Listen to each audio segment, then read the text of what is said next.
Dívida, Maria Lúcia Fatorelli, muito obrigado pela sua presença aqui no programa.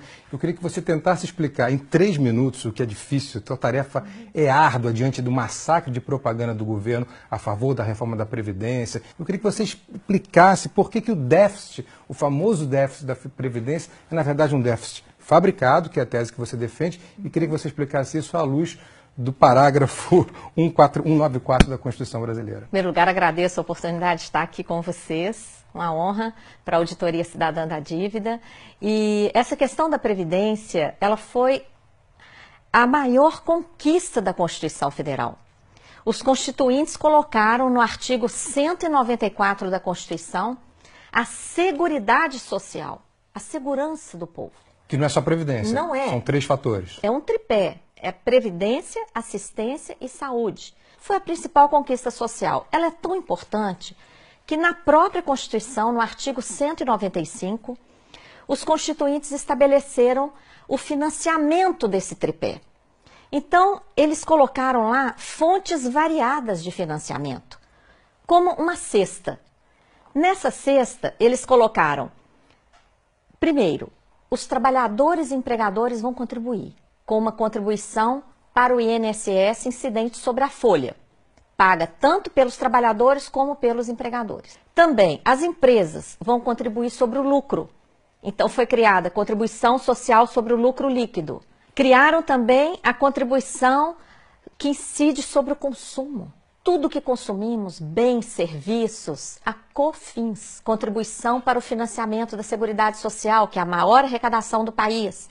Tem também PIS/PASEP, arrecadação sobre a venda de produtos rurais, arrecadação sobre todas as importações e várias outras fontes menores, como, por exemplo, uma contribuição que incide sobre todas as apostas de loterias e concursos pagos no país. Então, se tem tanta fonte de financiamento, por que o governo insiste em dizer que tem o déficit? Como é que ele fabrica esse déficit? Então, ele pega lá dessa cesta, onde estão todas essas fontes variadas, ele vai lá e pega somente a contribuição do INSS. E compara o que se arrecada com essa contribuição, paga por empregados e empregadores urbanos e rurais, ele compara isso com todo o gasto da Previdência, que é o maior entre o tripé da Previdência, Assistência e Saúde. O maior deles é a Previdência. E quando fazemos a conta honestamente, considerando todas essas fontes e todos os gastos com Previdência, Assistência e Saúde, o que a gente obtém? Uma sobra de recursos de dezenas de bilhões de reais todo ano. Sem falar que há dívidas de empresas que têm um montante de 350 bilhões com a Seguridade Social, né? Isso, a sobra de recursos ainda poderia ser muito maior por causa da sonegação, que você menciona, que ultrapassa 400 bilhões de reais, segundo estimativas, inclusive a lista dos devedores da Previdência.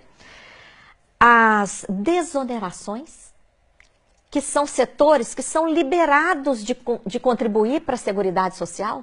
Por exemplo, o agrobusiness. Então, é uma infâmia muito grande. O governo libera o agronegócio de pagar a contribuição e depois fala que tem déficit. E ainda quer botar a culpa nos trabalhadores rurais, né? É uma inconsistência. A sobra de recursos é tão impressionante que existe a tal da DRU, a desvinculação. E por que desvinculação? Porque essa cesta de contribuições, elas são vinculadas pela Constituição para a Seguridade. Então, vem o governo, aumenta a DRU, que é essa mordida, morde atualmente 30% dos recursos da Seguridade Social, desvia principalmente para pagar juros da dívida pública. Que responde por quase 50% do nosso orçamento. Todo ano, né?